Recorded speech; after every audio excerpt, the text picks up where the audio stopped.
leaving his practice to become the personal physician for Mr. Michael Jackson. Yes.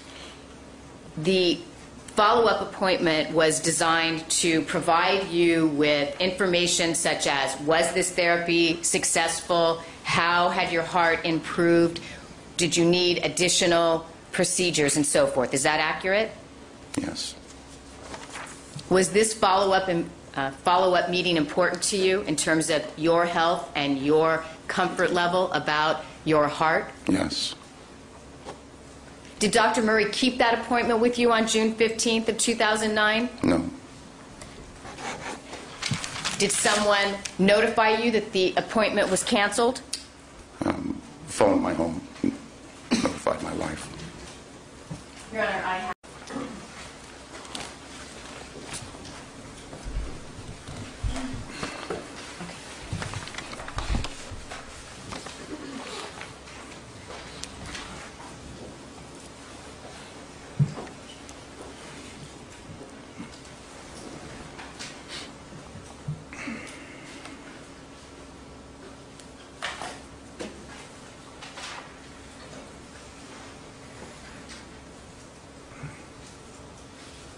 Mr. Russell, are you able to see People's Exhibit 40 that I've placed on the overhead projector? Yes, ma'am. Do you recognize this document? Yes. How do you recognize it? It was addressed to me. I received one at my home. Would you, I'm sorry? The letter I received at home, yes. Sometime around after June 15th, 2009? Yes. Would you read that letter out loud, please? Dear patient and friends, because of a once-in-a-lifetime opportunity, I had to make a most difficult decision to cease practice of medicine indefinitely. Over the years, I have come to know you both as patients and as friends. It has been more than pleasurable providing you with a state-of-the-art quality care and having your trust and confidence. Although the road varied from individual to individual, the challenge was undertaken with depth and concern for each of you, and for the most part, we're successful. Because of my continued concern for your health, my mission at this time is to find suitable replacement who will continue to practice Global Cardiovascular Associates, thereby giving you the opportunity to continue your care with us or elsewhere if you choose. In my absence, I will continue to manage the practice and will be involved as much as possible, but it will be from a distance. On behalf of my family and staff, I would like to state how much they have appreciated you, as I have. Again, I am deeply saddened to leave you at this point, but please know my absence is not permanent. I wish each and every one of you continued good health, success, prosperity, and peace. Thank you, Marie, MD. Your Honor, if we could have the lights again, please. We will. Mrs. Benson, thank you. Mr. Russell, how did you feel when you received that letter from Dr. Murray? Nonchalant. It didn't matter. I was aware. I was aware of this taking place. So no surprise to you No. that he was intending to leave his practice, correct? None. That's correct? Yeah, that is correct, Your Honor.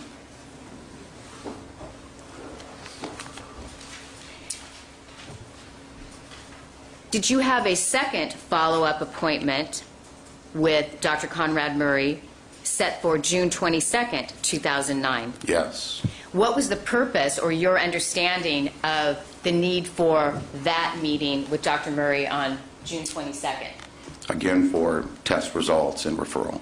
And that's because the June 15th appointment had been canceled by him. So rescheduling June 22nd, you're expecting to receive the same type of information. How are you doing with your health and your heart, correct? Yes. The cardiologist, that's the rest of my life. I'm going to be involved with a heart doctor. And I wanted a referral, but more importantly, man, 7 weeks. I was a commissioned salesperson at the time. This was taxing, costing me a half a day's work on a daily basis. And I felt that, I was owed answers.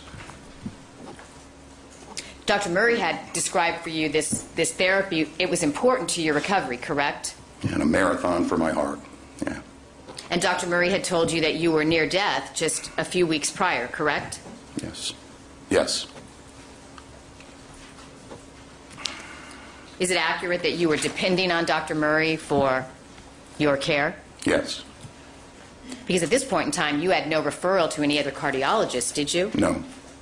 Dr. Murray had your medical records? Yes. So we're at June 22nd, 2009, second appointment canceled by Dr. Murray, and no information from him regarding rescheduling, a referral for another cardiologist, your medical records, or the state of your current health. Is that accurate? That is accurate. June 25th, 2009, what, if anything, do you do regarding the status of your health and your communication or lack of communication from Dr. Conrad Murray? The first thing in the morning, I believe at 8 o'clock, I phoned his office. Over the course of 7 weeks, I had become on a first-name basis with his staff.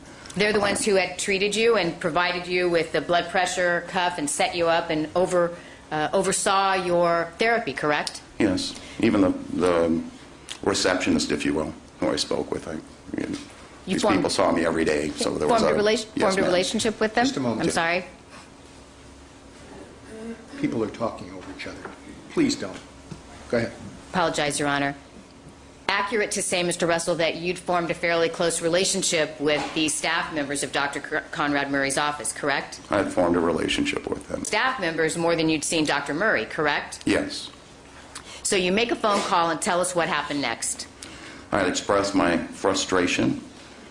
I had stated that I was at the end of the rope, or the end of my rope, and I expected answers, and I expected a return call from Dr. Murray, and the establishment of an appointment or a meeting, or I was going to take or pursue legal action, and block him from leaving the country, doing whatever. This was about my life. You sound like you were pretty desperate at that point in time. At that point, I felt desperate, yes. Worried about your health? Yeah. Did you Yes, feel... ma'am. Apologies, Your Honor. Your next question, Ms. Brazil. Did you feel abandoned? Yes, that would be an accurate statement.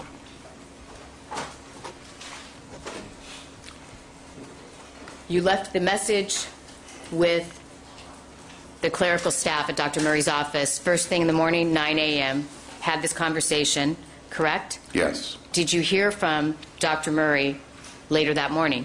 I received a voicemail from Dr. Murray that morning, yes. On your cell phone? Yes. Your Honor, I have an audio recording. I'd ask that it be marked People's Number 41, please. Marked. I also have a transcript of the voice recording. I'd ask that it be marked People's 42, please. Marked.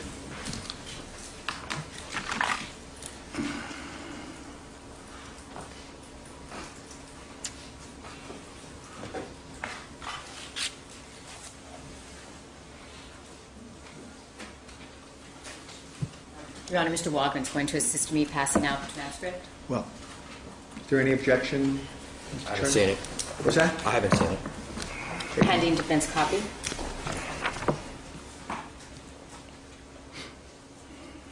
Was this provided in discovery? The audio, of course, yes.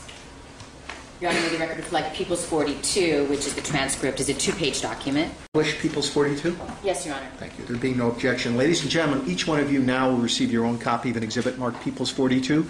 When you get it, put a P42 on it to designate that it's People's 42. And as before, put your seat number on it and circle it. And counsel, may be stipulated that Mrs. McNeil need not transcribe for the people? Yes, Your Honor. For the defense? Yes. Thank you. And once again, ladies and gentlemen, the evidence is People's 41. People's 42 is a guide, as I've explained earlier, with regard to transcripts. And if you hear something that is not on the transcript, you rely upon your own determination and use the transcript only as a guide. Thank you. Yeah. Yes.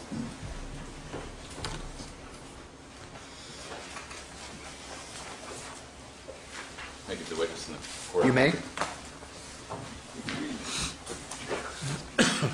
Thank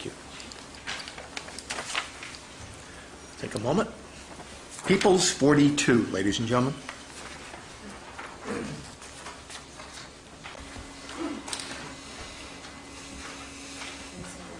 We're missing a couple. They're flowing in. Does everyone have a copy, or is there an extra? We have an extra? Alternate 5? Thank you. Alternate 4. You want it back now, right? All right. Does everyone have a copy? Yes?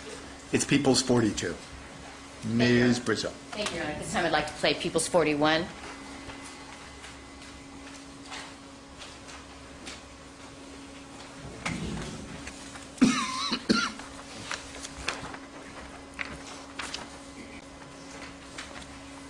Yes, Your Honor. I'm sorry. We're ready. Thank you. This is Dr. Mary Paul. How are you? Sorry I missed you. Just wanted to talk to you about your results of ECP. You did quite well on the study. I'm hoping that you still continue to do well after your heart has been repaired.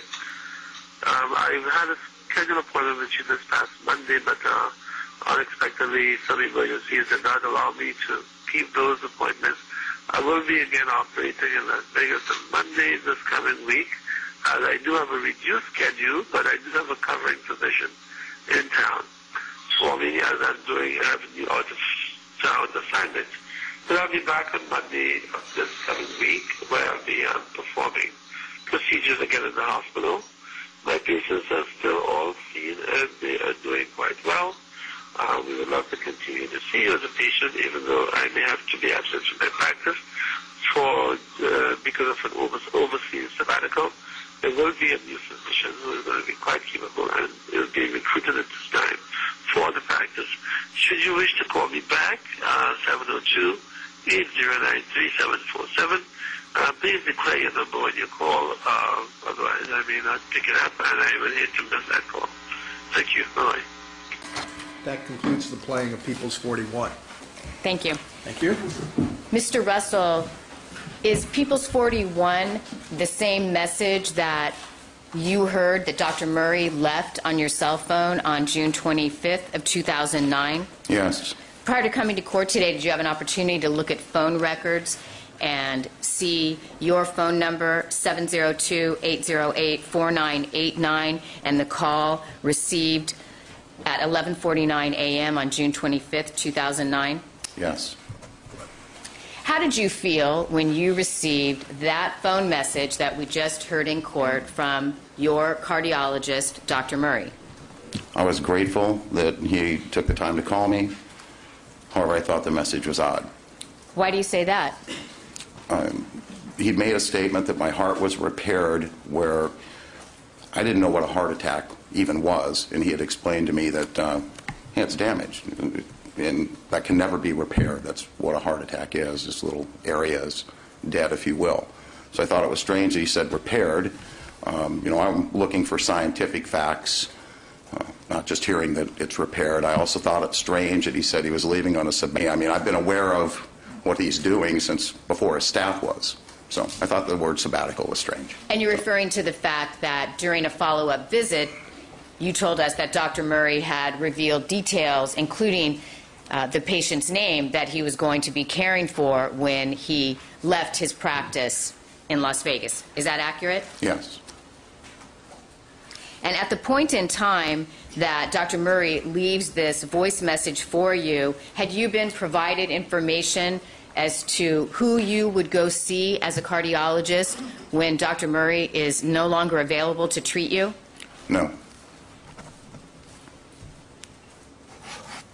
You told us that you credit Dr. Murray with saving your life and you felt that his medical care was excellent, correct? Yes. Did that opinion change over the course of the treatment that you received from Dr. Murray? At the end of the treatment, yes, I was dismayed, flabbergasted. I felt left out. I did feel abandoned. Recognizing that who he was treating and the fact that he was leaving the country